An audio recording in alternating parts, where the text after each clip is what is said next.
CCI సాధన committee ఆధ్వర్యంలో అఖిలపక్ష పార్టీల ఆధ్వర్యంలో ఆదిలాబాద్ పట్టణ కేంద్రంలో ఉన్నటువంటి ఏకైక ఫ్యాక్టరీ సిసిఐ మూతబడి చాలా కాలం అవుతుంది.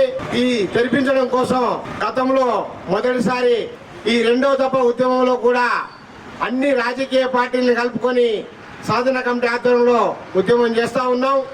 ఈ రోజుకి 11వ రోజు ఈ దీక్షలలో పద్మశాలి సంఘం నాయకులము, పద్మశాలి కుల బాంధవులము, అట్లాగే వికలాంగులము కూర్చోవడం అనేది జరిగింది. ఈ సాధన కమిటీ నుంచి మన పార్లమెంటు సమావేశాలు జరుగుతున్న సందర్భంగా మనం గెలిపించినటువంటి నాయకులు పార్లమెంటు సమావేశాలు మాట్లాడి ఈ సిసిఐని సాధించాలని, సిసిఐని తెరిపించాలని, సిసిఐ కోసం నిధులు కేటాయించాలని ఎంపీ గారిని కోరడం అనేది జరుగుతూ ఉంది. ఎందుకనంటే ఈ ప్రాంతం చాలా వెనుకబడిన ప్రాంతము.